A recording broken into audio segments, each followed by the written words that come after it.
Ini betul-betul menunjukkan pada kita, walaupun presidennya tiap hari teriak-teriak, tiap kali pidato teriak, tapi pada saat yang bersamaan, teriakannya itu dibantah oleh tindakan dari lembaga-lembaga tertentu dan orang-orang tertentu.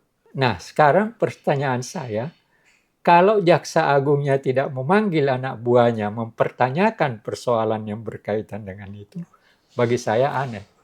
Bisa aja memang sebenarnya itu hanya penyangkalan doang ya, Prof. Iya, pasti. Dalam Siapa sih arti yang siapa tahu itu emang pemiliknya dia. Iya, Pak, pemiliknya atau bukan pemiliknya bagi saya nggak ada soal. Dia sudah salah. Dia sudah salah.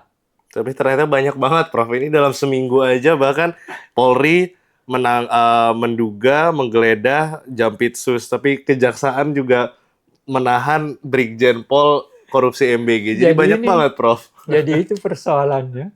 Jadi lingkaran korupsi sudah sedemikian menggurita di kita. Nah, kalau ini terus kita lanjutkan, maka aku udah nggak percaya lembaga hukum. Sebenarnya yang selalu saya pikirkan dan menjadi renungan saya,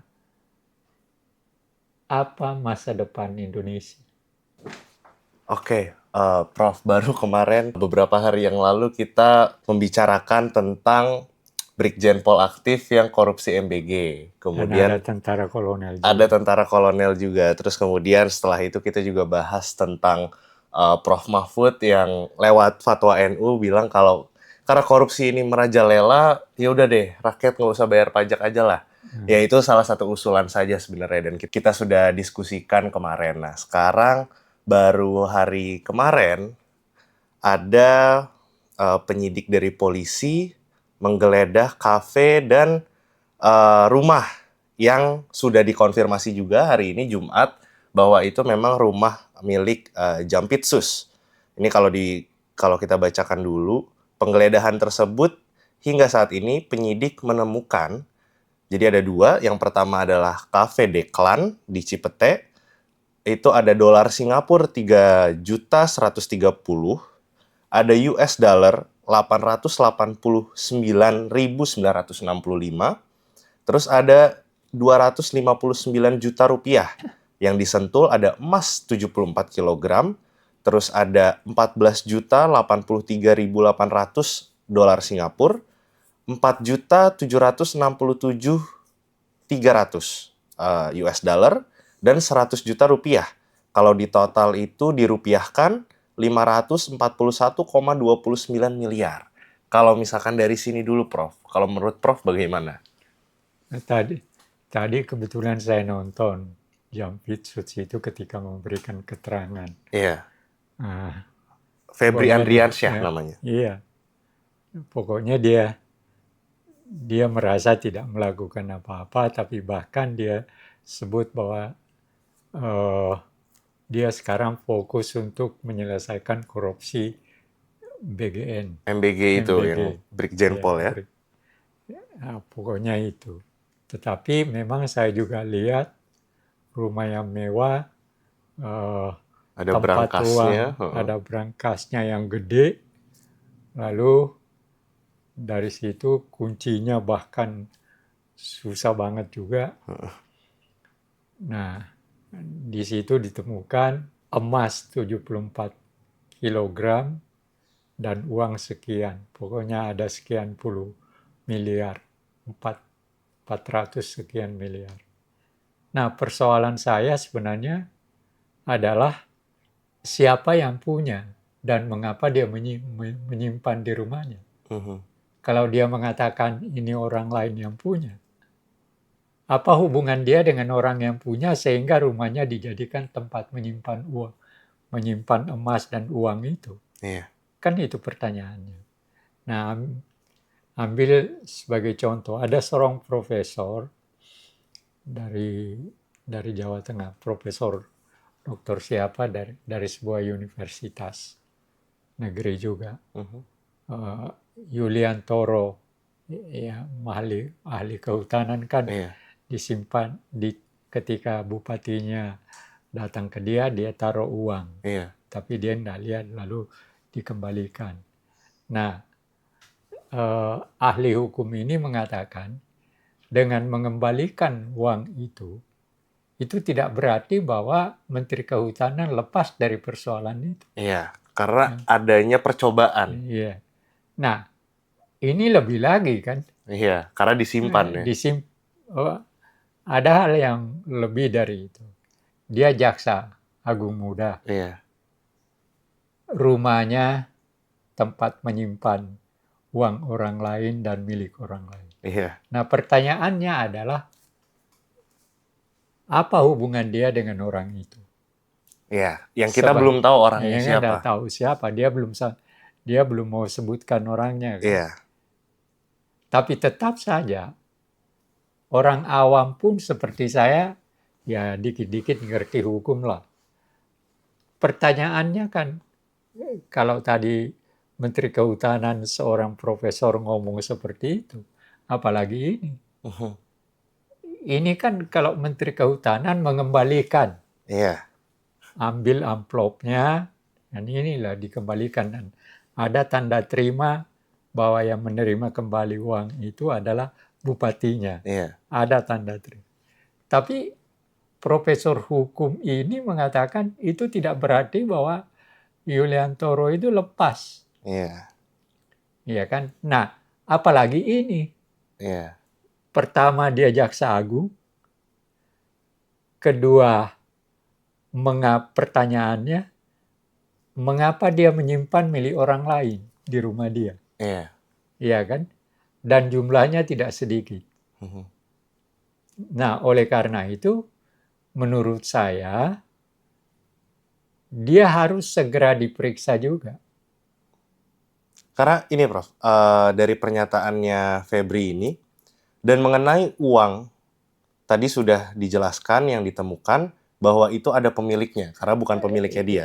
Bahwa ada kegiatan, bahwa itu ada orang-orang juga yang menerima kegiatan, dan itu bisa ditanya. Nah, bukan persoalannya di situ. Bukan persoalan alasan seperti itu bahwa ada yang punya bisa ditanya. Justru yang harus ditanya, Febri, Kenapa mengambil kenapa mau menyimpan uang orang lain di rumah dia? dan peruntukannya untuk Dan apa? peruntukannya untuk apa? Nah, tapi ini yang menarik lagi, Prof.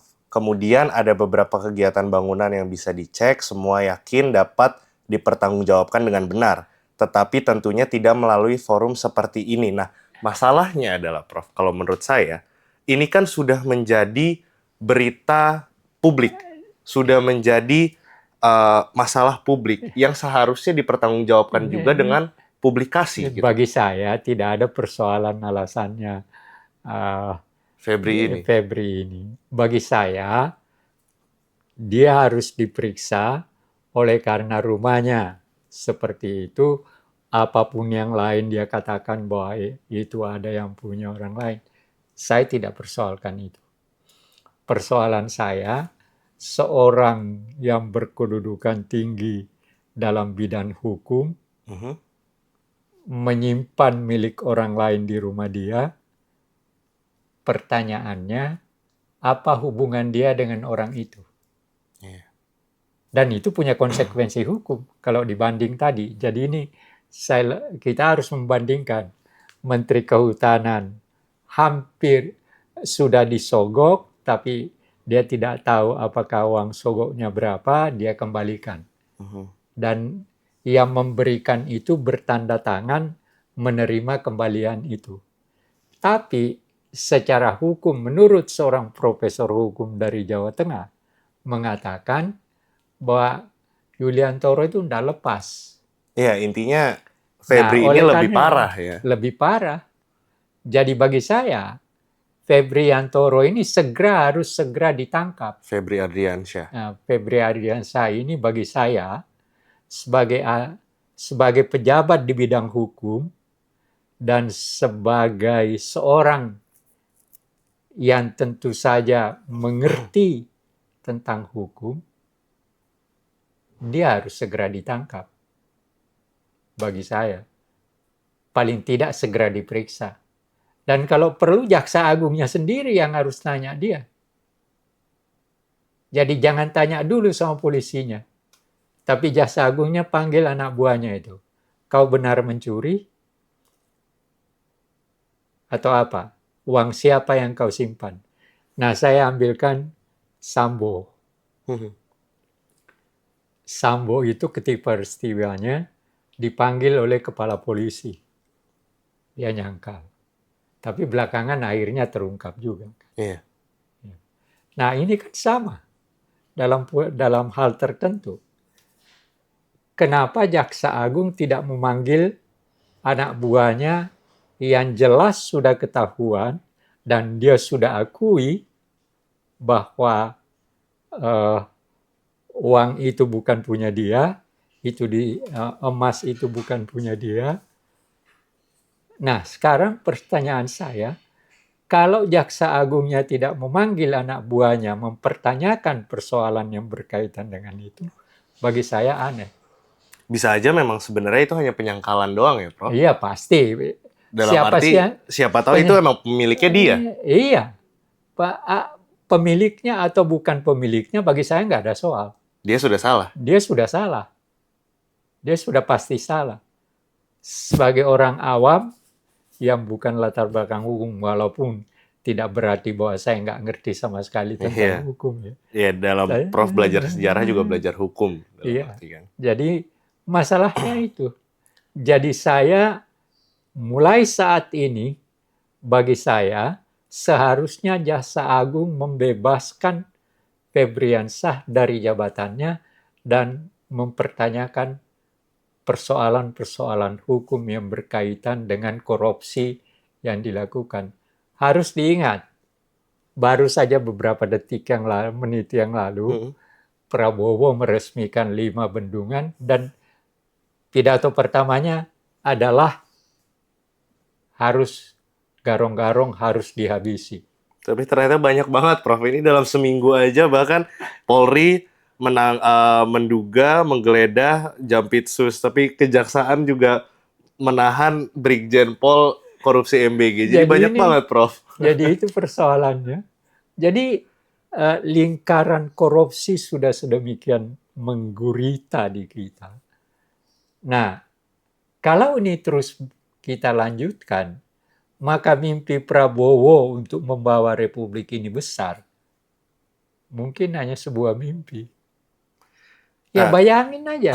Yuk bayangkan, baru 1 orang koruptor sudah hampir 1 triliun kan? 4 tambah 6. Kan sudah sekitar 1 triliun. Dan andai kata 1 triliun itu diambil, berapa rumah yang bisa dibangun untuk rakyat kecil? Kan itu.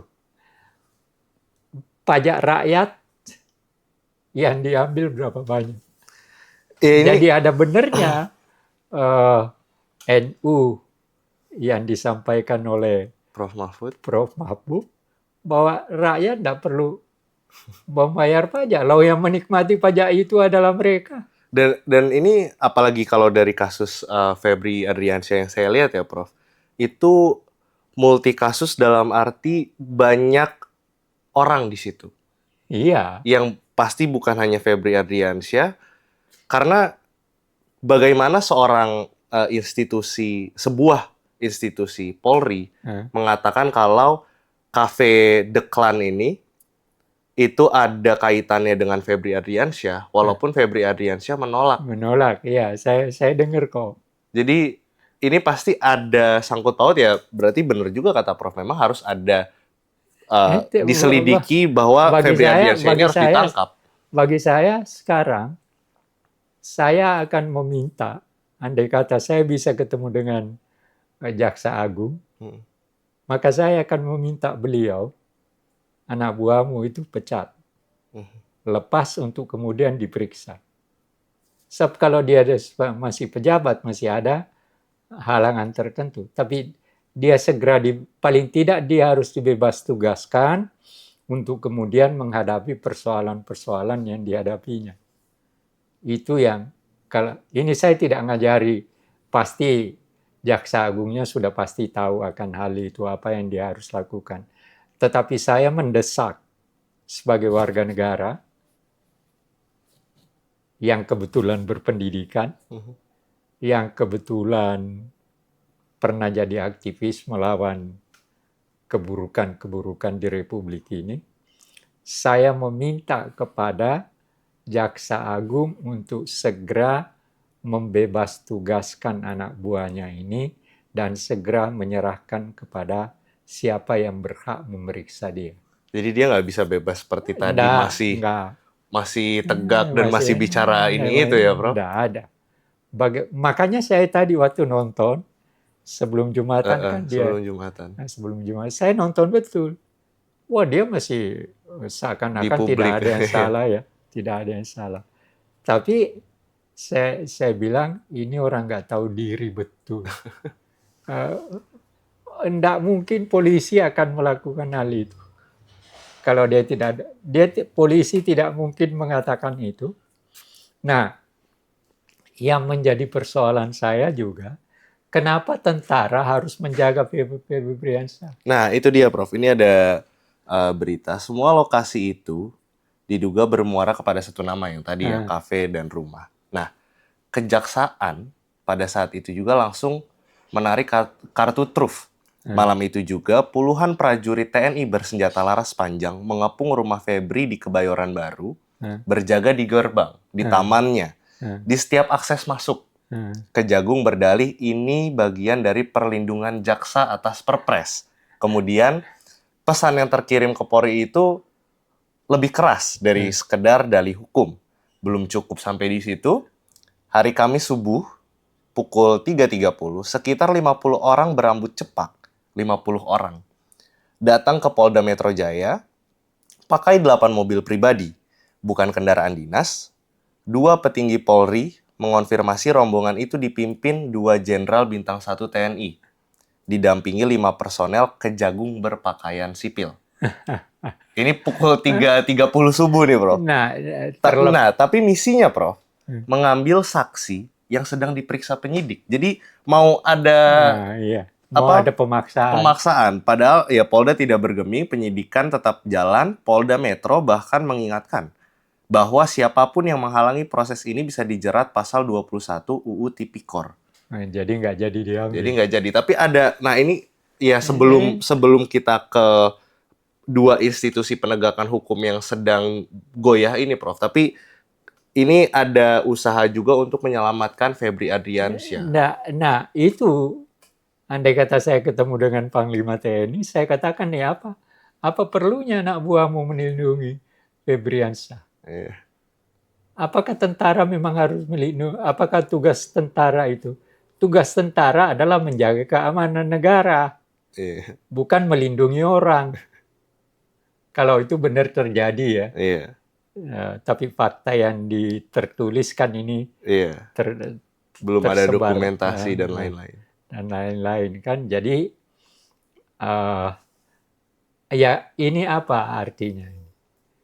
Ini betul-betul menunjukkan pada kita, walaupun presidennya tiap hari teriak-teriak, tiap kali pidato teriak, tapi pada saat yang bersamaan, teriakannya itu dibantah oleh tindakan dari lembaga-lembaga tertentu dan orang-orang tertentu. Seperti ini. Baru saja saya nonton betul dan saya dengar betul Prabowo ngomong ketika dan bangga meresmikan 5 bendungan. Dan itu dianggap sebagai prestasi hebat. Oke lah. Dan setelah pidato korupsi, ya pokoknya korupsi harus dihabisi segala macam. Nah, pada hari yang sama, lebih dulu korupsinya ditangkap. Kenyataannya berbeda. Kenyataannya berbeda dengan apa yang diinginkan oleh seorang presiden. Ya, tanda kutip, kasihan kan presidennya. Dalam pengertian itu. Presidennya teriak segala macam tentang ini, bagaimana berhadapan sebagai seorang nasionalis segala macam ya. Pada saat bersamaan hampir 1 triliun uang rakyat hilang. Dimakan oleh pejabat. Nah, kalau kita tarik kasus ini lebih lanjut, Prof, terhadap 2 institusi penegakan hukum kita, ya saya nggak mau bilang, walaupun publik dan media sedang menyoroti adanya clash, tapi yang pasti, yang menurut saya sudah pasti adalah 2 institusi penegakan hukum kita, Jaksa dan Polri ini lagi sedang goyah. Iya. Ya kan? Nah, saya hanya meminta sebagai warga negara dan yang tahu posisi mereka, lembaga-lembaga itu, posisi hukum dan sebagainya, ya kembalilah kepada jalannya yang benar masing-masing. Nggak usah bertengkar, jangan memperlihatkan kepada rakyat, kepada masyarakat, bahwa mereka berkelahi oleh karena masing-masing pihak ada anggotanya yang terjadi masalah. Karena ya kenapa ini bisa disebut juga clash, karena kejaksaan memegang Brigjen Pol, korupsi MBG, kemudian sekarang Polri juga punya Jaksa Agung Muda. Terlepas dari itu, saya meminta sebagai warga negara agar supaya Polri dan Kejaksaan jangan menunjukkan kepada masyarakat bahwa mereka sedang berkelahi, tanda kutip, hanya oleh karena membela masing-masing punya anggota yang jadi membawa masalah. Ini balik lagi ke omongan dan nasihat Prof waktu beberapa video yang lalu. Karena kenapa saya nggak setuju ini berlawanan atau clash? Kalau berkelahi itu kan ada menang dan kalah, Prof. Iya. Tapi kalau menurut saya, dua-duanya kalah. Dalam arti mereka harus refleksi diri yang seperti Prof bilang, karena anggota dari masing-masing institusi ini ada anggota yang salah. Iya, jadi sebenarnya sederhana. Harus diketahui oleh kedua belah pihak bahwa jangan menganggap anggotanya yang ketangkap itu harus dibela. Iya.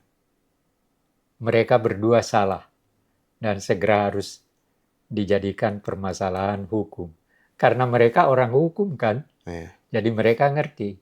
Jadi brigjennya segera harus diadili, jaksanya juga harus diadili. Kan itu jadi persoalan. Nah, supaya rakyat tahu bagaimana kedua lembaga ini tetap eksis secara wajar, maka mereka harus menjalankannya aturan sebagaimana yang seharusnya. Itu yang harus dilakukan untuk jangan menganggap ini anggota saya dikerjain, lalu mereka saling marah.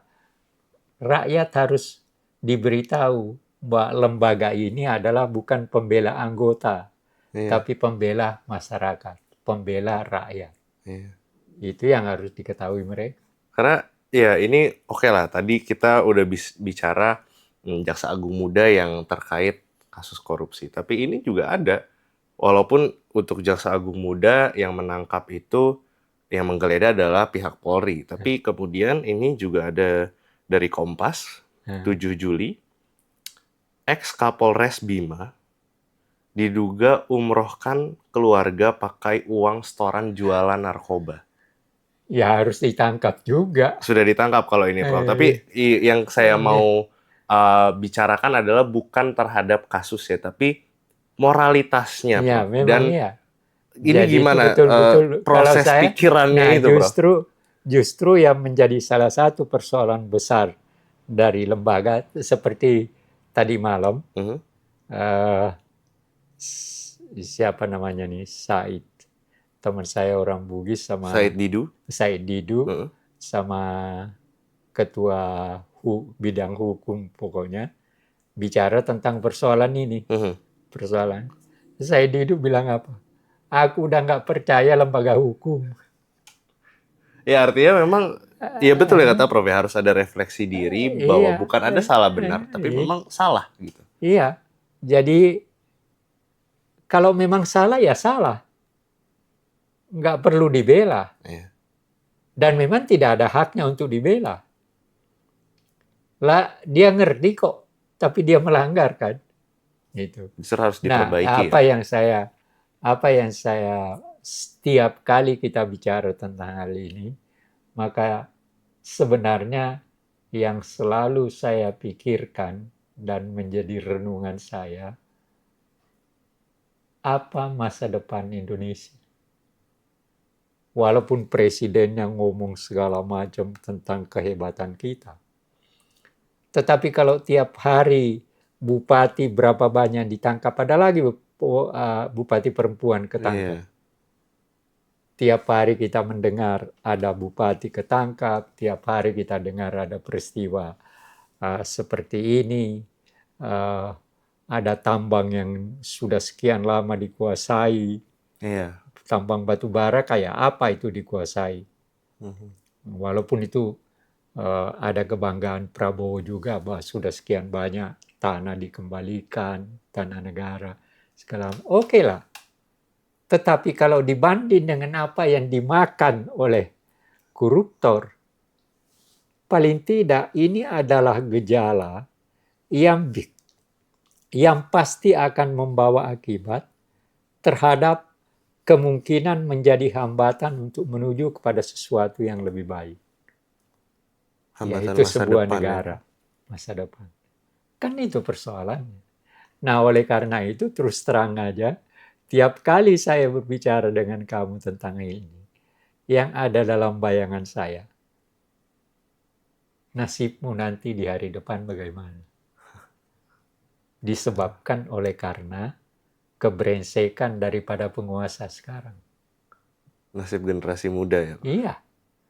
Nasib generasi muda ke depan apa? Lalu tiap hari bupatinya korupsi kok. Iya kan? Penguasa pelaksana hukumnya juga nggak bekerja sebagaimana harusnya. Apa yang diharapkan dengan itu?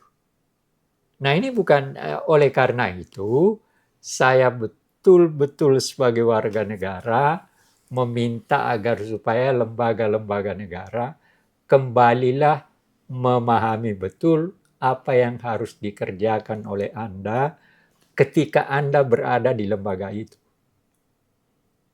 Polisi apa tugasnya? Tentara apa tugasnya? Jaksa apa tugasnya? Tadi malam saya bicara di depan sekian banyak hakim karena saya diundang oleh Mahkamah Agung. Peradaban masa depan dilihat dari pandangan sejarah, ya saya tunjukkan.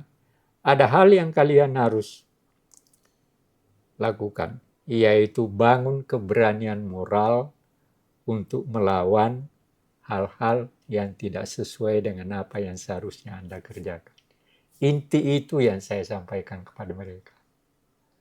Dan ini yang mendengar itu ada sekitar 200 hakim dari seluruh Indonesia. Dan saya sudah 3 kali memberikannya. Terjadi dialog. Dan ada pengakuan mereka juga bahwa tadi malam itu ada seorang hakim mengaku, kami sering mengalami kesulitan karena kalau memutuskan ada yang datang, ini keluarga saya, ini segala macam. Jadi ada pengakuan tentang hal semacam itu. Ada penekanan-penekanan tertentu ya, Prof. Iya. Jadi ya, tapi oke lah, masyarakat sudah mengerti ini juga, melihat walaupun belum tentu mengerti, tapi desakan saya sebagai warga negara yang kebetulan menjalani pendidikan dan sampai sekarang tetap menjadi guru. Iya, berada seumur hidup di lingkungan pendidikan ya, Prof. Iya. Maka saya meminta betul kepada Jaksa Agung, kepada Kapolri, tolong kembali kepada apa yang harus Anda kerjakan sebagai lembaga yang dibentuk oleh negara. Tapi mungkin ini Hanya itu. terakhir, Prof. Ini juga untuk refleksi diri penguasa sekarang, pejabat ya, Prof. Dan ya untuk perbaikan diri lah yang Prof bilang kan, selalu kita harus perbaiki diri, melihat ke diri sendiri. Kalau tadi kita bicara tentang generasi, Prof. Yang Prof selalu bayangkan adalah gimana masa depan generasi muda. Gitu kan. Dan kita tahu lah, walaupun ada beberapa hal, misalkan ini generasi muda lemah, ini generasi muda lembek, atau misalkan sekarang kan Gen Z inilah itulah dengan adanya teknologi bla bla bla. Tapi di samping dari situ, Prof, kalau adanya kegagalan generasi muda, itu sebenarnya bukan kesalahan generasi muda itu sendiri ya, Prof, tapi yang mengajarkan, yang menguasai, dan yang menjabat tersebut, Prof. Kalau dari konstitusi negara ya, Prof. Ya, sebenarnya persoalannya terletak pada bidang pendidikan. Bagaimana pendidikan dilaksanakan? Pendidikan ini diadakan untuk mempersiapkan hari depan bagi diri yang seperti kamu sekarang. Kamu sekolah, itu bukan hanya sekedar untuk dirimu sendiri. Kalau kau sadar, walaupun dalam ini, tapi ini adalah bagian dalam proses perjalananmu bersama generasimu ke depan. Nah, persoalannya adalah sampai seberapa mungkin dengan pendidikan yang kamu peroleh sekarang akan menjadi alat bagi kamu untuk berhadapan dengan situasi yang kamu akan hadapi. Setiap generasi menghadapi persoalannya sendiri. Nah, pertanyaannya, apakah dengan sistem pendidikan sekarang yang akan kamu peroleh atau yang telah kamu peroleh akan mampu menjadi alat untuk menghadapi kenyataan yang kamu hadapi ke depan? Itu persoalannya. Terhadap masa depan generasi muda ini juga untuk saat ini, Prof, secara negara dan pemerintahan itu tanggung jawab pemerintah dan pejabat untuk menghadapi tersebut. Tentu saja bahwa sekarang ini pemerintah sekarang bukan hanya memikirkan di kekiniannya, melainkan juga memikirkan. Itu sebabnya tidak pernah saya bicara tidak mengaitkan dengan pendidikan. Karena pendidikan selalu tidak mungkin kalau bukan untuk ke hari depan. Sama halnya sebenarnya apa yang dikatakan oleh Prabowo dengan teriakannya tentang korupsi segala macam itu. Sebenarnya kan masa depan itu. Tapi permasalahannya, tanggapan orang terhadap keinginan presidennya, ya kenyataannya seperti ini. Kan itu. Itu, saya kira itulah. Nah, mudah-mudahan paling tidak apa yang kita omongkan ini bisa menjadi ada orang yang mau menjadi bagian daripada renungannya untuk anak-anak muda, untuk anak-anaknya ke hari depannya. Oke.